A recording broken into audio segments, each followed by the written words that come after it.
Jewellers की दुकान में हुई सनसनीखेज लूट की वारदात में घायल दुकानदार का हालचाल जानने के लिए इनेलो प्रदेशाध्यक्ष नफे सिंह राठी पहुंचे पीड़ित के घर। पीड़ित के हाल व वारदात के बारे में पूरी जानकारी लेने के बाद कहा, आमजन की सुरक्षा को लेकर फेल है सरकार। भाजपा सरकार में बढ़े आपराधिक आंकड़े। नफे सिंह राठी ने कहा, प्रदेश में बढ़ती बेरोजगारी, भ्रष्टाचार व आपराधिक घटनाओं से आम जन में है आक्रोश, जिसके चलते चुनाव में जनता देगी करारा जवाब।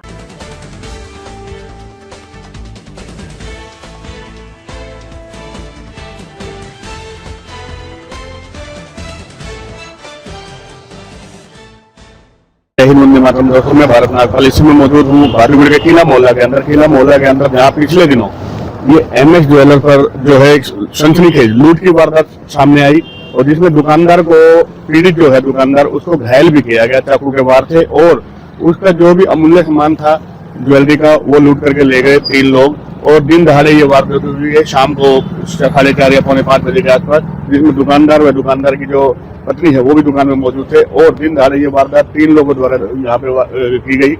और उस संसना के घटने के आने के बाद में यहाँ पर इंडियन नेशनल लोकदल प्रदेश अध्यक्ष जो है नफे सिंह राठी यहाँ पे उन दुकानदार के पीड़ित का हालचाल जानने के लिए पहुंचे हैं। आइए उनसे बातचीत करते हैं और जानते हैं पूरी घटना क्या थी।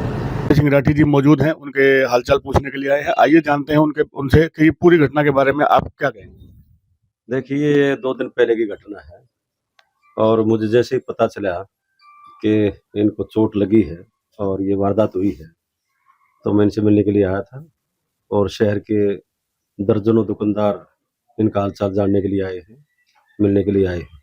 ये बड़ी दुर्भाग्यपूर्ण घटना है। सरकार को चाहिए कि तुरंत इस पर पाबंदी लगाए। दरअसल सरकार की जो नीतियां हैं वो नीतियां रोजगार देने की बजाय बेरोजगारी की संख्या बढ़ा रही है, बेरोजगारों की संख्या बढ़ रही है, क्योंकि जितनी बेरोजगारों की संख्या बढ़ेगी उतनी लूटमार बढ़ेगी और नशे का कारोबार भी चरम सीमा पर है। दुकानदारों से इससे पहले हमारे छोटे छोटे बच्चे नशे की पकड़ में नहीं आया, कोई भी घटना में पकड़ में नहीं आया अपराधी। अब इन्होंने कहा है, मैंने पूछा है तो ये दुकानदार साथी बैठे हैं, इन्होंने कहा है कि प्रशासन ने शुक्रवार शाम तक का टाइम दे रखा है। तो मैं उम्मीद करूंगा प्रशासन से कि वो अपने दिए हुए टाइम से पहले कार्रवाई करे। ये जो क्राइम हो रहे हैं इसका मुख्य जो कारण है वो बेरोजगारी है। बेरोजगारी बहुत ज्यादा है आज के टाइम और महंगाई बहुत ज्यादा है। लोग किसके पास जाएं? सरकार के जो लोग हैं वो सुनवाई करते नहीं, कोई सुनवाई नहीं। जो पीड़ित दुकानदार है वो भी हमारे साथ में है, उनसे भी जानेंगे कि पूरी घटना के बारे में। आप बताएं कि किस प्रकार से घटना हुई और क्या इस घटना के बारे में आपको आश्वासन मिला है पुलिस और प्रशासन से। मेरे साथ जो हुआ है मतलब 4 साढ़े 4 बजे को हुआ है। मेरे दुकान में कस्टमर बैठा था, उसके बाद 3 बंदे आया, नकाब लगा हुआ था, अंदर आके मेरे को आके पिस्तौल लगाया, फिर मेरा सारे माल लेके गया है। मेरा जितना सारे साथियों संस्कार है सारे मेरे को साथ दे रहा है जो जल्दी जल्दी ये चोर पकड़ जाए। पुलिस का क्या कहना है?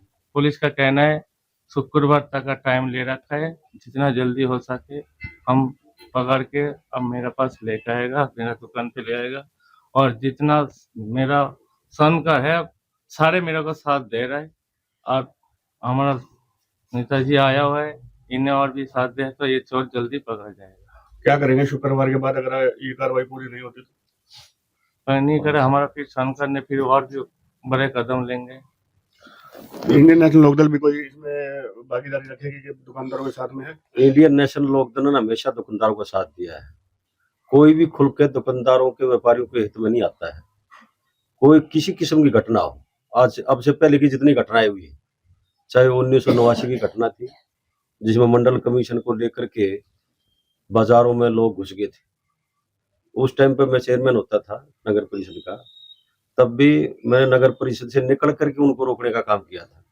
मैं अकेला होते हुए वो सैकड़ों थे और उनको मैंने बाजार में लाला धाराम की दुकान के सामने रोका था और ये कहा था कि वापिस चले जाओ, किसी दुकानदार का नुकसान ना करो। तब वो वापिस चले गए थे। ऐसे ही जो अब ये मामला हुआ था, पीछे जाट आंदोलन हुआ था, तब भी हमने बाजारों में घूम घूम करके लोगों की मदद की थी। ये लोग तो वादेगढ़ छोड़ के भाग गए थे, जो एमएलए थे उस टाइम के, जो उस टाइम के बीजेपी के एमएलए थे, वादेगढ़ छोड़ के भाग गए थे और जो वर्तमान एमएलए हैं उनको कोई लेना देना है ही नहीं। क्या लगता है जी, भाजपा की या कोई भी सरकार है उसकी जिम्मेदारी नहीं बनती है अपनी सुरक्षा मुहैया कराना? जिम्मेदारी तो सरकार की होती है सुरक्षा की। हम टैक्स किस बात का देते हैं? हम इनकम टैक्स किस बात का देते हैं सरकार को? सुरक्षा का और अपनी जान माल की हिफाजत का, वो सरकार दे नहीं रही है। आंकड़े बता रहे हैं कि भय मुक्त और भ्रष्टाचार मुक्त या अपराध मुक्त जो स्लोगन देने वाली जो सरकार है, इसमें महिलाओं के खिलाफ भी और इस प्रकार की घटनाएं जो है निरंतर बढ़ती जा रही है। प्रदेश जो है इस मामले में नंबर 1 बन रहा है अपराध के मामले में। सबसे ज्यादा घटनाएं इस सरकार के टाइम पे हुई है, विशेष तौर पर महिलाओं के खिलाफ। लेकिन अब क्या बताएं, लोगों का ध्यान किस तरह से डाइवर्ट करते हैं ये लोग। क्राइम की तरफ, जो क्राइम की घटनाएं घट रही है उसकी तरफ ध्यान नहीं जाने देते। कई गुना बढ़ी है क्राइम का रेट, कई गुना। यही हालत है। किसके पास जाए लोग? सुनवाई होती नहीं है। हम जैसे लोग बोलते हमारे खिलाफ मुकदमे दर्ज होते हैं। नहीं हुए क्या जी? हमारे घर में कोई प्राणी ऐसा नहीं है जिसके खिलाफ मुकदमे दर्ज नहीं हुई सरकार में, और उसका सिर्फ खामियाजा हमें इसलिए भुगतना पड़ता है कि हम लोगों के हित की आवाज उठाते हैं, और वो उठाते ही रहेंगे। ये हमारा नैतिक फर्ज भी है।